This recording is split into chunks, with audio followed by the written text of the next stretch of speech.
நாடாளுமன்றம் தேர்தல் தேதி அறிவிக்கப்பட்டிருக்கிறது. கட்சிகள் தங்களுடைய வேட்பாளர்களை அறிவித்திருக்கிறார்கள். இந்த நிலையில் தங்களுடைய முக்கிய ஆயுதமாக கருதப்படும் தேர்தல் அறிக்கையை இரு பிரதான கட்சிகள் இன்னும் சற்று நேரத்தில் வெளியிட இருக்கிறார்கள். இது பற்றிய திமுகவுடைய தேர்தல் அறிக்கை தொடர்பான விவரங்களை தருவதற்காக நம்முடைய செய்தியாளர் பாண்டியராஜும், அதிமுகவுடைய தேர்தல் அறிக்கை தொடர்பான விவரங்களை தருவதற்காக நம்முடைய செய்தியாளர் அபினேஷும் இருக்கிறார்கள். தற்போது பாண்டியராஜிடம் பேசலாம். பாண்டியராஜ், தேர்தல் அறிக்கை சரியா எத்தனை மணிக்கு வெளியாக இருக்கு? எந்தெந்த விஷயத்தை கவனத்தில் கொண்டு தேர்தல் அறிக்கை தயாரிக்கப்பட்டிருக்கு? இதனுடைய பின்னணி, முக்கியத்துவம் என்ன?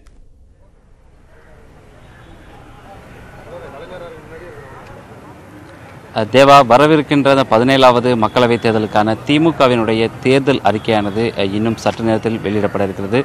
சென்னை அண்ணா அறிவாலயத்தில் இருக்கக்கூடிய கலைஞர் அரங்கில் நடைபெறக்கூடிய இந்த நிகழ்ச்சியில் திமுக தலைவர் ஸ்டாலின் அவர்கள் கலந்து கொண்டு திமுகவினுடைய இந்த தேர்தல் அறிக்கையை வெளியிடுகிறார். ஏற்கனவே திமுக சார்பில் திமுகவினுடைய முதன்மை செயலர் TR பாலு தலைமையில் அமைக்கப்பட்டிருந்த தேர்தல் அறிக்கை தயாரிக்கும் குழுவானது கடந்த 28ஆம் தேதி திமுகவினுடைய அந்த தேர்தல் அறிக்கையின் பட்டியலை திமுக தலைவர் ஸ்டாலினிடம் ஒப்படைத்திருந்தனர். மேலும் திமுகவினுடைய தரப்பில் திமுகவினுடைய அதிகாரப்பூர்வமான சமூக வலைதளமான திமுக மற்றும் அவர்களுடைய அதிகாரப்பூர்வ நாளேட்டிலும் அவர்கள் பொதுமக்கள் மற்றும் இளைஞர்களிடம் கருத்தை கேட்டிருந்தார்கள். அந்த கருத்தை பரிந்துரைக்கும் பட்சத்தில் அதில் ஏற்றுக்கொள்ளக்கூடிய வகையில், அதே போல பரிந்துரைக்கக்கூடிய அறிக்கையானது மக்களுக்கு பயன் தரக்கூடிய வகையில் இருக்கும் பட்சத்தில் அதை திமுகவினுடைய தேர்தல் அறிக்கையில் சேர்க்கப்படும் என்றும் அவர்கள் அதிகாரப்பூர்வமாக தெரிவிக்கப்பட்டிருந்தது. அப்படி பொதுமக்கள் பரிந்துரைத்த தேர்தல் அறிக்கையும் அதே போல திமுகவினுடைய தேர்தல் அறிக்கை தயாரிக்கை குழுவானது அது தயாரித்த அறிக்கையும் திமுகவினுடைய தலைவர் ஸ்டாலினிடம் ஒப்படைக்கப்பட்டது. அந்த அறிக்கையானது பல்வேறு கட்ட ஆய்வுகளுக்கு பின்னர், ஆலோசனைக்கு பின்னர் இன்று முழு வடிவம் பெற்று இன்று வெளியிடப்பட இருக்கிறது. கடந்த 2 நாட்களாகவே திமுகவினுடைய தலைமையிலிருந்து அதுக்கான முழு ஏற்பாடு நடைபெற்று வந்த நிலையில் தற்பொழுது அச்சு பெற்று அச்சினுடைய முழு வடிவம் பெற்று தற்பொழுது அண்ணா அறிவாலயத்தில் நடைபெறக்கூடிய நிகழ்ச்சி அரங்கிற்கு அந்த கட்டுகளானது கொண்டு வரப்பட்டிருக்கின்றன. இன்னும் சற்று நேரத்தில் செய்தியாளர் சந்திப்பின் போது திமுக தலைவர் ஸ்டாலின் அவர்கள் அந்த அறிக்கையை ஒன்றாக படித்து காட்டியிருக்கிறார். குறிப்பாக 2 அறிக்கைகள் இன்று வெளியாகிறது தேவா.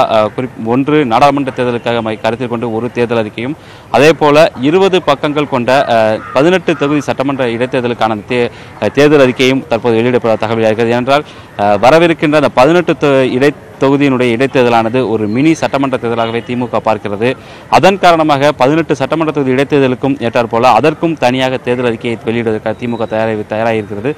மேலும் தற்போது இருக்கக்கூடிய சூழ்நிலையில் கடந்த கால நிலங்களில் GST, டிமானிட்டேஷன் மற்றும் வேலைவாய்ப்பின்மை போன்ற கருத்துக்கள் நிலை வருவதால் இளைஞர்களை கவரக்கூடிய வகையில் இளைஞர்களுக்கு வேலைவாய்ப்பு ஊக்குவிப்பதும் அதே போல அவர்கள் சுய வேலைவாய்ப்பை உருவாக்குவதிலும், அதே போல பயிர்க்கடன்கள் தள்ளுபடி, விவசாய கடன்கள் தள்ளுபடி, அதே போல தமிழகத்திற்கான உரிமைகளை பாதுகாப்பு உள்ளிட்ட முக்கிய அம்சங்கள் அந்த அறிக்கையில் இடம்பெற்றிருப்ப தகவல் வெளியாக. குறிப்பாக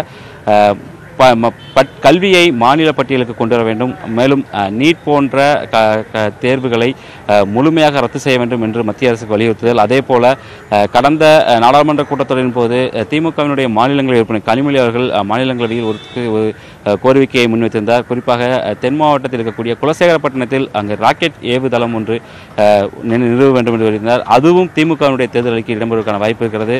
கல்வி கடன் ரத்து, விவசாய கடன் ரத்து, அதே போல மாணவர்களுக்கான புதிய திட்டங்கள், அதே போல இளைஞர்களுக்கான வேலைவாய்ப்பை உருவாக்கும் திட்டங்கள் உள்ளிட்ட முக்கிய அம்சங்கள் இதில் இடம்பெற்று வந்திருக்கிறது.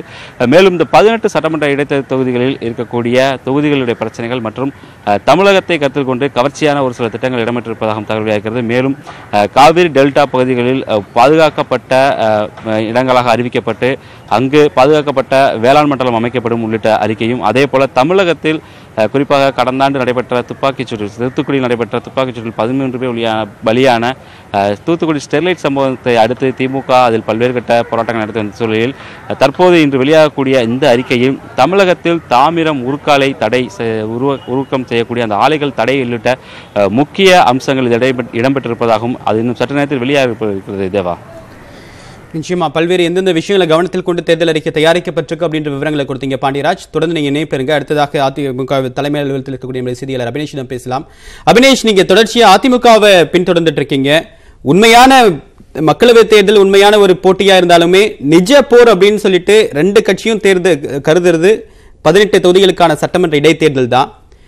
எந்தெந்த விஷயத்தை கவனத்தில் கொண்டு தேர்தல் அறிக்கை தயார் செய்யப்பட்டிருக்கு, இதனுடைய பின்னணி என்ன, இது பற்றிய கூடுதல் விவரங்கள் சொல்லுங்க.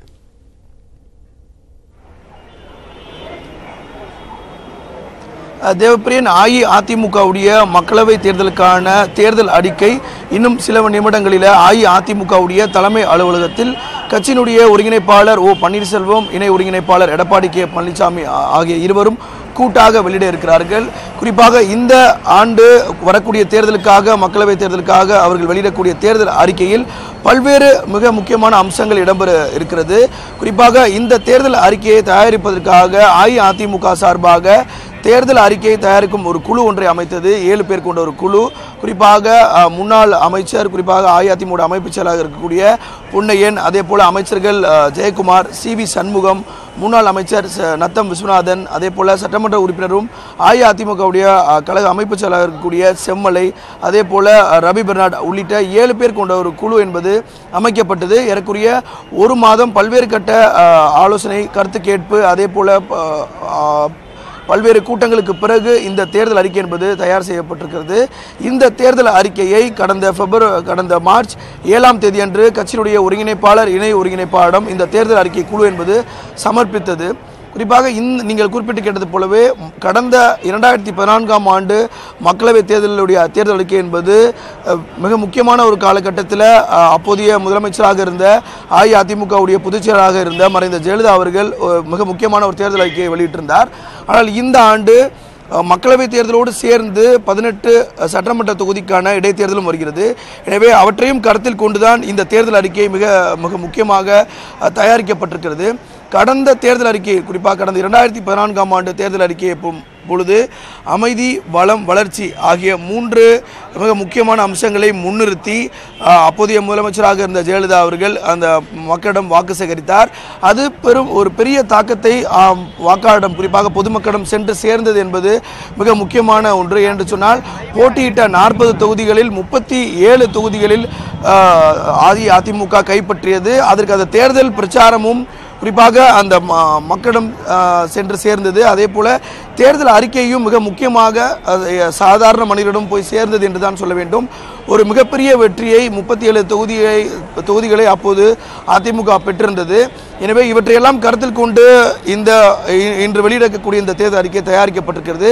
அதிலும் குறிப்பாக வேலை வாய்ப்பை உறுதி செய்யக்கூடிய வகையில் இன்றைக்கு வெளியிட இருக்கக்கூடிய அந்த தேர்தல் அறிக்கையில் மிக முக்கியமாக ஒரு அம்சம் என்பது குறிப்பிடத்தக்கது.